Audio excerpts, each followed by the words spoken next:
మాకు ఫస్ట్ కాడి నుంచి మాకు న్యాయం జరగట్లేదు సార్. దయచేసి మీరన్నా మాకు న్యాయం చేస్తారని మీ ప్రభుత్వాన్ని కోరుకుంటున్నాను సార్. ప్రమాణ పూర్తిగా మిమ్మల్ని అందరినీ మాకు న్యాయం చేయండి. వాళ్ళు పార్టీలో ఫీలింగ్స్ పెట్టుకొని ఇవాళ మా ఇల్లుని దారుణంగా పడేశారు సార్. ఇన్ని సంవత్సరాల నుంచి లేని హక్కు ఇవాళ ఉందని చెప్పేసి వాళ్ళ అధికారంలో ఉందని మా ఇల్లు పడేసి మమ్మల్ని అన్యాయం చేస్తున్నారు సార్. మమ్మల్ని రోడ్డు పాలు చేస్తున్నారు సార్. మమ్మల్ని మాకేం అన్యాయం చేయించినా కూడా వాళ్లే బాధ్యత సార్. వాళ్ళు మాకు న్యాయం చేయరు సార్. ఎవరు పడగొడుతున్నారమ్మా? కొనగండి సీన్ గారు సార్. ఇన్ని సంవత్సరాల నుంచి ఏ రోజు ఆయన మా తోలికి వచ్చాడు కాదు, మేము వాళ్ళ తోలికి పోయినడం కాదు. ఎవరో ఏదో మాట అన్నారట, వాళ్ళ మీద ప్రతీకారం తీర్చుకోలేక మాకు చేతగాని వాళ్ళం, మాకు మగ దిక్కు లేదు, మేమందరం ఆడోళ్లే ఇంట్లో ఉండేది, మా మీద చూపిస్తున్నారు సార్. దయచేసి మాకు న్యాయం చేయండి. దీంట్లో శ్రీనివాస్ క్యాంప్ ఇక్కడ పడేయాలని వాళ్ళకి ఇంటానుగా వాళ్ళ తాతగారు వాళ్ళ ఆస్తి ఉందట. అప్పటి నుంచి వాళ్ళ తాతగారు వాళ్ళు గాని వాళ్ళ బాబాయ్ గారు వాళ్ళు గాని ఎవరు మాకు అభ్యంతరం చెప్పలేదు సార్. ఈ రోజు ఆయనకు అధికారం వచ్చిందని మా మీద చూపిస్తాడు సార్.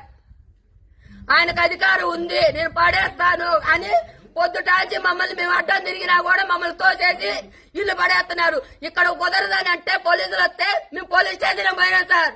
పోతే వాళ్ళు అన్నారు, అమ్మ గొడవలు పెట్టుకుంటే మీరే నష్టపోతారు, సాంప్రదాయకంగా మాట్లాడుకోండి అమ్మా అన్నారు. సరేలే మాట్లాడుకుందాం లేని మేము వెనక్కి తిరిగి వస్తున్నాం సార్. వాళ్ళ కట్టే కారులోనే సార్. మాకేమీలే, మేము కాళ్ళు నడుకుతా వచ్చేవాళ్ళం. మేము అక్కడ పోలీస్ స్టేషన్ నుంచి రాగతలకే మా ఇల్లు పడేసుకుంటున్నారు సార్. మేము అక్కడి నుంచి రాగతలకే మా ఇల్లు పడేశారు సార్.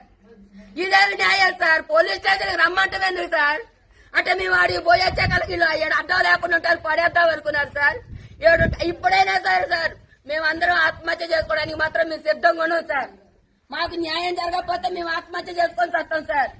మేము పురుగుల మందు దాగి మేము చచ్చిపోతాం.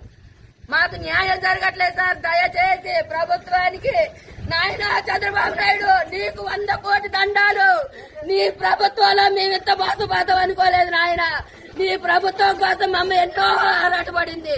మీకోసం చీరలు కట్టుకొని ఊరు తిరిగినందుకే మా అమ్మకి ఇంత ఇల్లు వాకిలు లేకుండా చేస్తున్నారంటే మీ దేశానికి నమస్కారాలు తండ్రి. మీ తెలుగుదేశం పార్టీకి 100 కోటి దండాలు తండ్రి.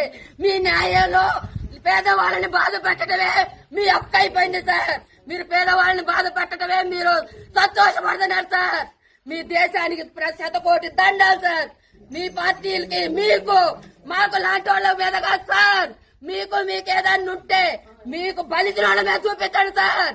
బలహీన వాళ్ళ మీద చూపించొద్దు సార్.